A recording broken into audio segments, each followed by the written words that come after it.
केवल अपनी कमियों पर से ध्यान बांटने के लिए इस किस्म के ये नारेबाजी कर रहे हैं, पोस्टरबाजी कर रहे हैं, तो यहाँ की जनता को गुमराह करने के लिए।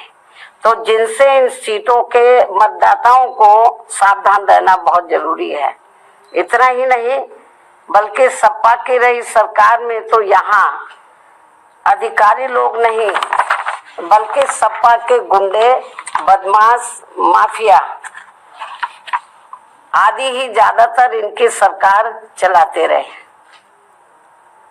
और अब ऐसा लगता है कि यहाँ हो रहे उपचुनाव में सपा अपने गुंडों, बदमाशों व माफियाओं को अंदर अंदर ये कह रहे हैं कि ये उपचुनाव जीतोगे तो आगे सरकार बनाओगे, तभी फिर बचे भी रहोगे। अपने गुंडे, बदमाश, माफियाओं को अंदर अंदर ये कह रहे हैं। इस किस्म की रिपोर्टें भी हमें सुनने के लिए मिल रही है। इस प्रकार से इन विरोधी पार्टियों की ऐसी सोच व धारणा से दूर रहकर अब बीएसपी ये चाहती है कि इनसे दूर रहेंगे तो बचे रहेंगे। इन दोनों पार्टियों से, इनके गठबंधन से दूर रहेंगे तो केवल अपनी कमियों पर से ध्यान बांटने के लिए इस किस्म के ये नारेबाजी कर रहे हैं, पोस्टरबाजी कर रहे हैं, तो यहाँ की जनता को गुमराह करने के लिए। तो जिनसे इन सीटों के मतदाताओं को सावधान रहना बहुत जरूरी है।